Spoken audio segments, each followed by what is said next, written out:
Inyong mabati karon ang tulumanon, tubig sa kinabuhi. Ang tubig sa kinabuhi, hatud kanato sa GCIL ug watersoflife.net. Ug karon ania si Brother Lloyd Galion. Daghang salamat sa iyong pagpadayon sa pagpaminaw sa atong pagtuon sa sulat ni Pablo. Ug karon ani na kita sa dapit diin atong hisgutan, nagdala sa topic nga ang sikreto sa pagtangtang sa gapos ug kaluwasan sa mga kaliwat ni Jacob niining kaulahiang mga adlaw. Kita kini sa Roma 11:25 ngadto sa 32. Og daghang salamat nga ikaw nagmakugihon sa pagpadayon.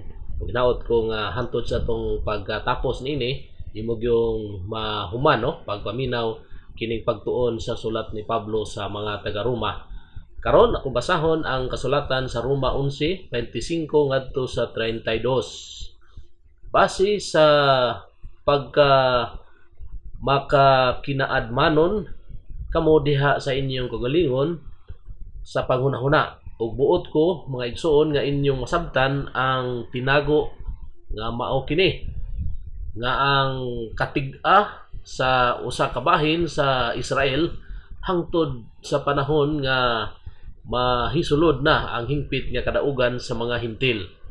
Ug unya pagalawason ang tibuok Israel ingon sa naisulat ang maluluwas moabot gikan sa Sion og pagahinginlan niya ang pagkadili Diosnon gikan kang Jacob.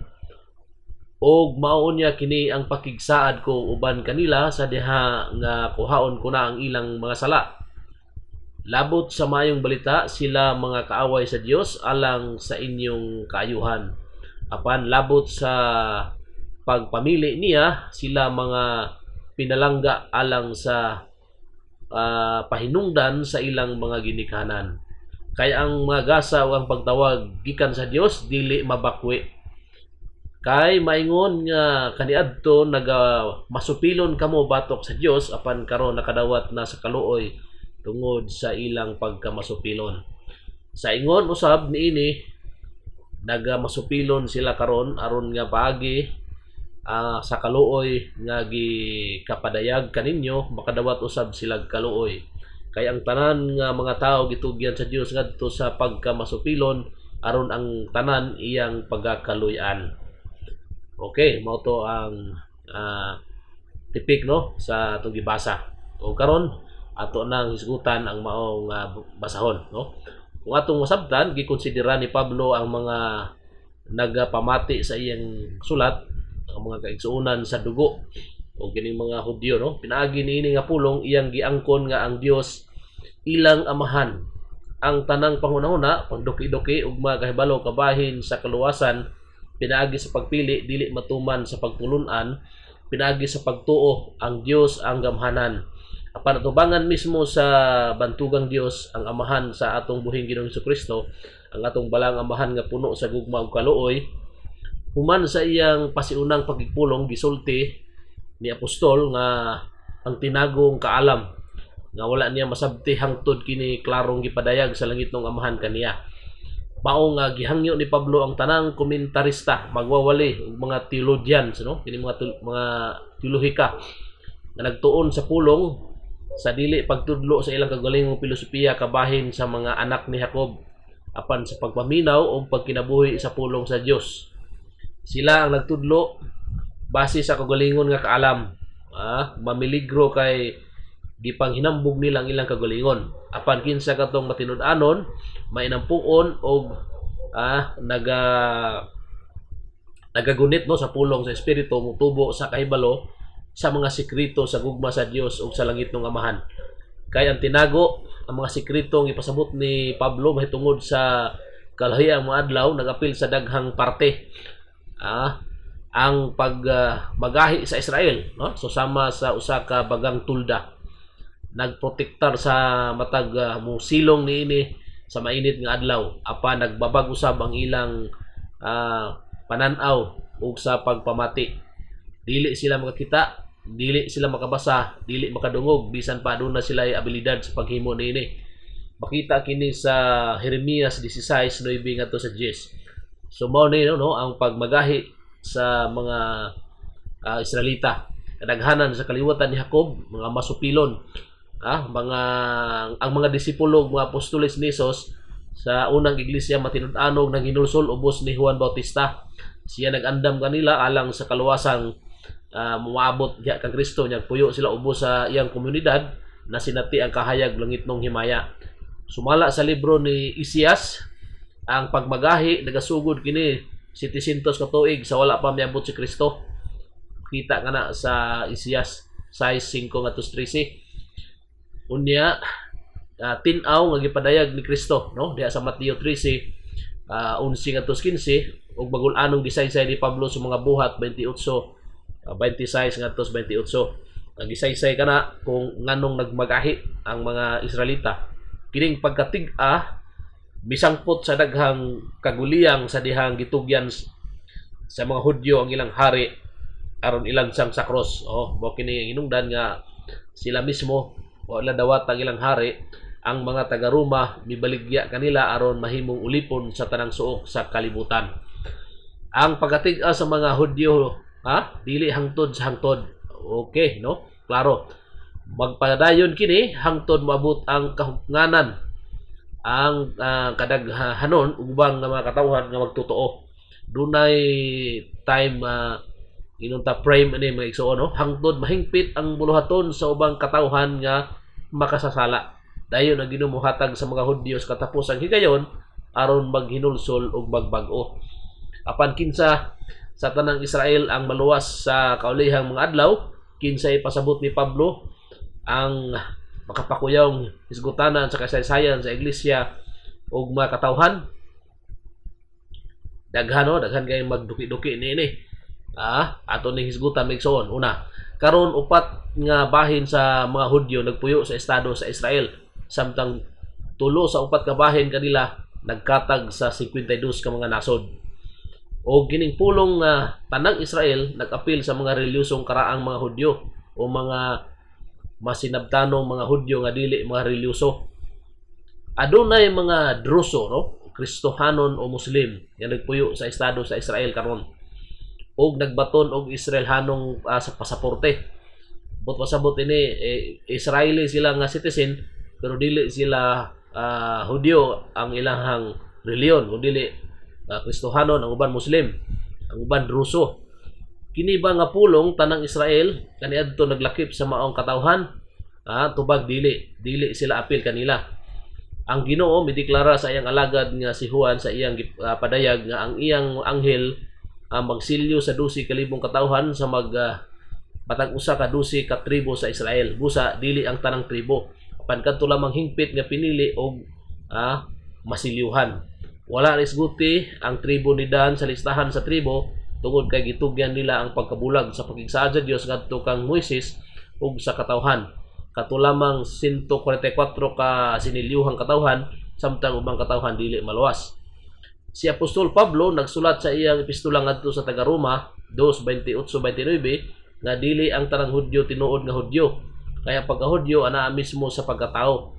Tinuli ang kasing-kasing og natawo pag-usab. Apan kadtong natawo nga Hudyong inahan o Hudyong sumala sa tawhanong katungod, pandili Hudyo sumala sa espiritu, hangtod sila matawo pag-usab, pinaagi sa dugo ni Kristo ug iyang balag espiritu. Sa makaduhang paggipadayag si Jesus kang Juan nga ang uban mga Hudyo dili tinuod nga Hudyo. Diha sa ebanghelyo ug sa pinadayag ni Juan atong nabasa nga ang Hudyo mutan-aw kanya kinsa gilansang o gidunggab. Kini nga propesiya nagpakita sa kausaban sa nahibiling salin sa mga Hudyo sa ulahing gutlo sa kaduhang pagbalik ni Kristo. Si propeta Zacarias nagbatuod nga ibubo sa Ginoo ngadto sa panimalay ni David ang tanang lumulupyo sa Jerusalem ang espiritu sa grasya sa maluluyon o mainampuon aron inigtan-aw nila kaniya nga ilang gidunggab magbangutan sila tungod kaniya. Nakana sa Zacarias 10:12-14. Kinsa nga propesiya nakahulugan sa pagbasol sa mga Hudyo ug ilang pagbangutan sa katapusang adlaw. Makita ka na sa Mateo 23. So atong matan-aw mayson nga naay mga lain-lain no nga mga pagsabot no. Pagtipik-tipik sa pagsabot sa kalahiyang mga adlaw diin ang mga Hudyo ubalik ngadto sa pagtuo sa Ginoo. Sa kinatibukan dili kita dapat maghukom kinsan tinuod nga Israel sa mga mata ni Kristo, no? Ang balang pulong tudlo kanato nga kini nga lana wala nagkahulugan og politikanong grupo o usa ka kaliwat apan ang kamatuoran diha sa espiritu lamang. Karon makita natong libuan sa mga naluwas sa katawhan sa mga kaliwat ni Jacob diha sa tuwa-tungang sidlakan o diha sa Europa o sa Estados Unidos, sa Amerika, sa pinili daghan mga Kristiyan diha, no? Nga mga Jewish ang ilang background nahimong kabahin sa espirituhang lawas ni Kristo. Dili nato mahibaw-an ang ilang gigikanan apan sayod kitang uban kanila nag-antos sa mga paglutos ug mga kahimuan sa mga antikristo mismo sa ilang kaugalingong panimalay. Hinoon gitigom ni Kristo ang mga kalag ug mga martir ug dalhon niya sila sa iyang balaang trono. Kita nato kana sa Pinadayag 13 ug sa Pinadayag 14. Kinsa katong magatugkad sa sulat ni Pablo ngadto sa taga-Roma, makasabot nga kining mga propesya kabahin sa kaluwasan sa mga kaliwat ni Jacob nagpakitag detalyeng pagpadayag. Una, ang manluluwas magwagtang sa mga pagkadili matinhuon o pagka malawayon sa mga kaliwat ni Jacob. Ikaduha, ang tanang nakadawat sa kapasayloanan sa ilang sala sumala sa bagong pagigsaad, sumala sa gipadayag sa libro ni Jeremias 31 ngadto 34, mao kini ang timailhan sa bagong pagigsaad nga gihimo ni Jesus uban sa iyang mga disipulo. Kita kada sa Mateo 26:26 o kining mao nga pagigsaad na tuman. O gipa matud-an nga ang reliyosong nasod nahimong kaaway sa ebanghelyo tungod sa bag-ong pagigsaad.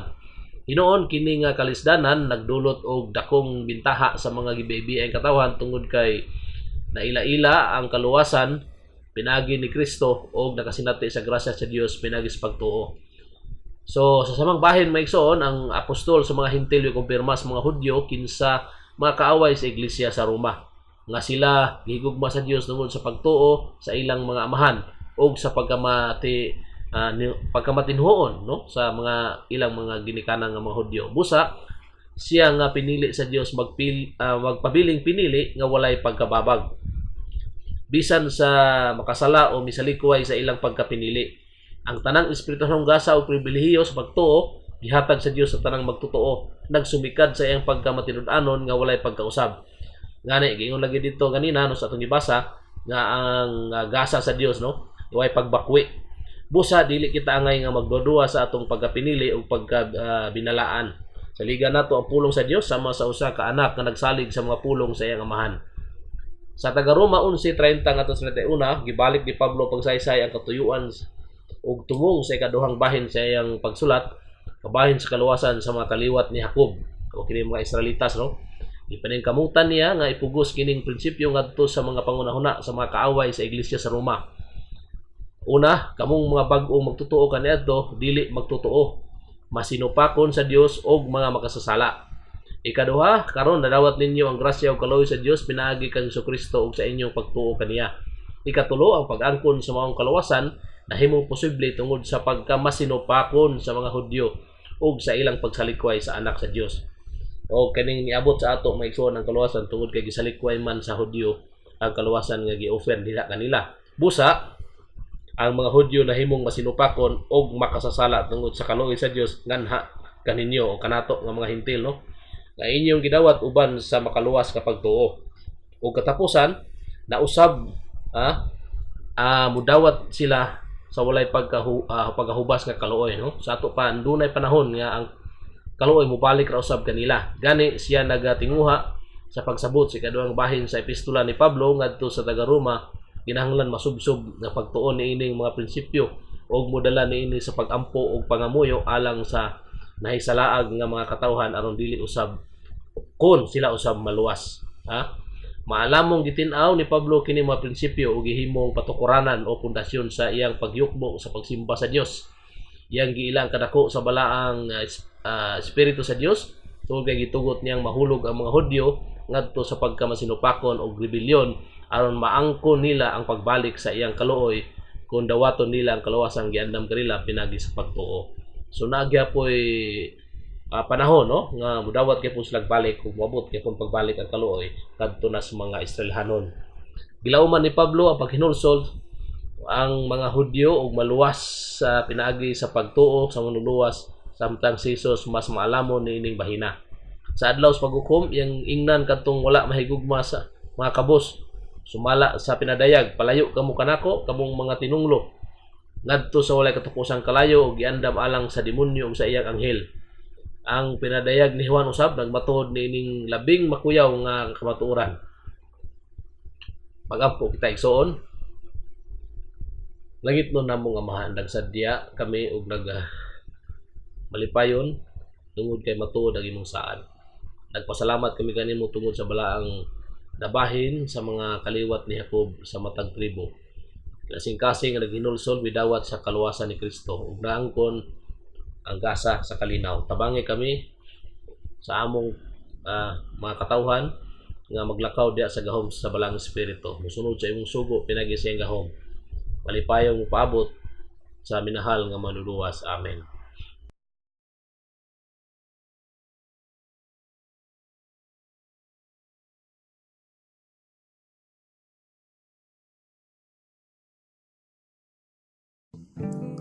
Inyong nabati ang tubig sa kinabuhi.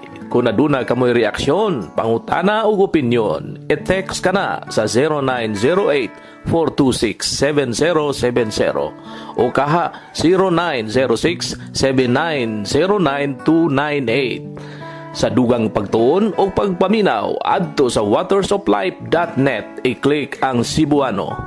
Dagang salamat sa imong pagpaminaw.